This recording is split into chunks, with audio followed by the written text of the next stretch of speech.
সকলকে জানাই শুভ অক্ষয় তৃতীয়া। বড়দেরকে আমার প্রণাম আর ছোটদেরকে আমার ভালোবাসা। সকালবেলা ওই 6:30 নাগাদ উঠে পড়েছি, বিছানাটা তুলে নিয়ে এবার ওপরে ঘর ঝাড় দিতে গিয়েছি। ঘর ঝাড় দেওয়ার পর তারপর এখন নিচে চলে এসেছি। মুখটা দেখে বুঝতেই পারবে ঘুম এখনও ছাড়েনি।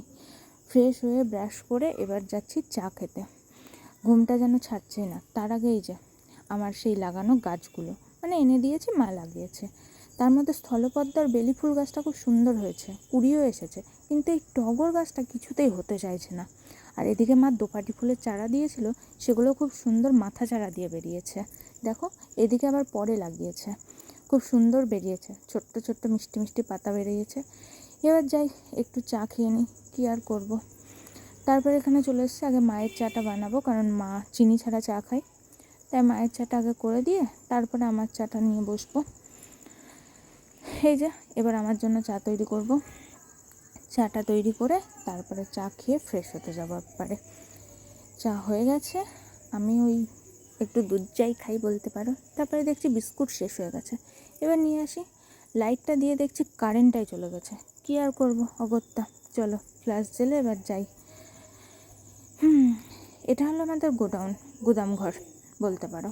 এখানে সব ওই বাবার মালপত্রগুলোই থাকে, মানে ওই দোকানের জিনিস। আর এই যে এদিকে যতই দেখবে সবই ওই জিনিসপত্রতে ছড়ানো ছিটানো। ওই গোডাউনটা থাকতে থাকতে পাশের এই ঘরটাও বাবা দখল করে নিয়েছে। চা খাওয়া শেষ করে এবার কতগুলো বোতল ছিল, জল ভরা বাকি ছিল, মা বললো সেগুলো ভরে দে। তারপরে এই যে স্নান টান করে ফ্রেশ হয়ে আমি তিলক সেবা করে চলে এসেছি। এখন যেহেতু বৈশাখ মাস জানোই, ঝরায় জল দিতে হবে। এই যে ঝরায় জল দিয়ে নিচ্ছি। ঝরায় জল দেওয়া শেষ করে তারপরে চলে যাব পুজো করতে। ঠাকুর ঘরে ঢুকবো, কখন বেরোবো তার নেই ঠিক। দাদু পুজো করে চলে যায়, সকালের পুজোটা দাদুই করে।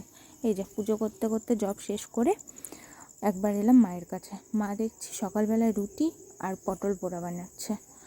আর এই যে আজ থেকে নাকি 21 দিন পর্যন্ত ভগবানকে চন্দন মাখাতে হয়। এই যে উনি স্নান টান না করে এখন বসে আছে চুপচাপ। কী আর করবে, উনি তো আর একা একা স্নান করতে পারেন না, তা আমিই স্নান করাবো। আগে প্রথমে চন্দন, কর্পূর আর অক্রু একসাথে মিশিয়ে ভালো করে ওকে মাখিয়ে নেবো। আর এই যে স্নান হয়ে গেছে, ওটা ওর আগের ড্রেস ছিল। আমিও এদিকে প্রসাদ পেয়ে তারপরে রেডি হয়ে নিয়েছি, এবার বেরোনোর পালা। ও তোমাদেরকে তো বলাই হয়নি আজকের ব্লগটা মেনলি কিসের জন্য। আজকে যাচ্ছি বলতে পারো আমার মা বাবার, আমার গোপু সোনার সবার মনের ইচ্ছা পূরণ করতে। দাদার সাথে বেরোবো, দাদাকে অনেক দিন ধরে বলে রাখার পর তারপরে ওনার ফাঁকা টাইম হয়েছে। আর এদিকে বলেইছিলাম যে মানুষটা বাড়িতে আসলে আমাকে কখনো না খাইয়ে ছাড়ে না, এই ব্যক্তিটা কোনো সময় ঠিক টাইমে রেডি হতে পারে না, আর সব সময় লেট হয়ে থাকে। পরমান্ন হাতে ধরিয়ে দিয়েছে। আর এখানে আমি বলছিলাম এই যে কখনো তাড়াতাড়ি করতে পারে না, সব সময় লেট। আর এই যে এখানেও আমাদের গোপসোনার ভোগ হয়ে গেছে। আজকে ভোগে ছিল পরমান্ন, আলুর দম, লুচি আর লাড্ডু। আর এই যে আমাদের মেজ গোপাল সোনা, কি মিষ্টি লাগছে না? ভোগ প্রসাদ পেয়ে একদম তারপরে আমি চলে আসলাম রিয়ার সাথে একটু ওপরে। ওকে অনেকবার বলার পর তারপর আমাকে ওপরে নিয়ে এসছে, জানো, আসছিল না জোর করে।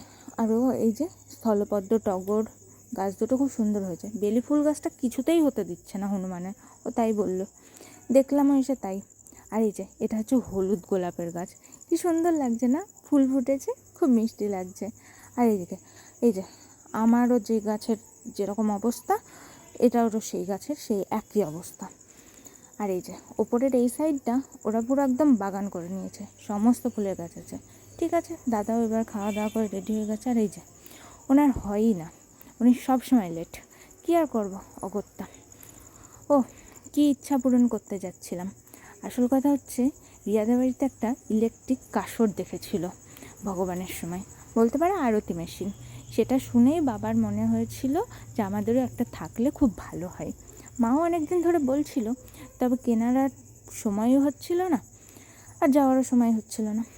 এই যে সকালবেলায় ঘুম থেকে উঠেই দাদার সাথে ফ্রেশ হয়ে খাওয়া দাওয়া করে সব কিছু মিলিয়ে বেরিয়ে পড়েছি। এবার এখান থেকে বাস থেকে নেমে এবার টোটো ধরে নিয়েছি, এবার যাচ্ছি খাগড়ার দিকে রওনা। হয়েছে।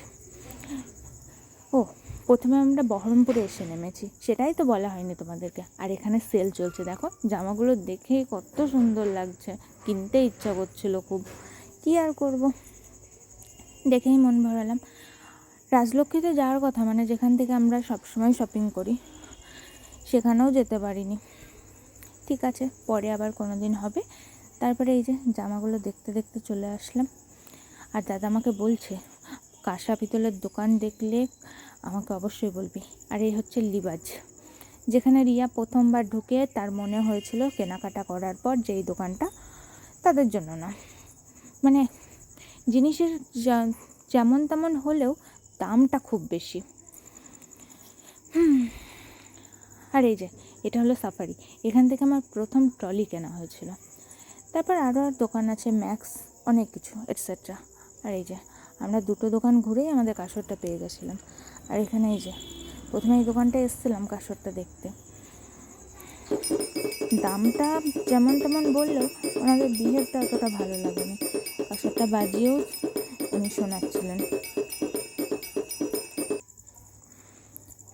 তারপরে অগত্যা পাশের এই দোকানটায় এসে আমাদের এই কাসরটা ঠিক হলো। আর ওখানে যে বাচ্চাটাকে দেখলে, ওর সাথে পরিচয় হয়েছিল, খুব ভালো লাগছিলো। তারপর দাদা আমাকে টোটো ধরে তুলে দিয়েছিল। আমি বাস স্ট্যান্ডে এসে বাস ধরে এখন বাসের বসে আছি, কখন ছাড়বে সেই দিকে মনোযোগ দিয়ে। তারপরে আস্তে আস্তে বাস ছাড়লো, আমিও বাড়ির পথে রওনা দিলাম। প্রায় 1.5 ঘন্টা থেকে 1.25 ঘন্টা মতো আমাদের বাড়ি আসতে লাগে বহরমপুর থেকে।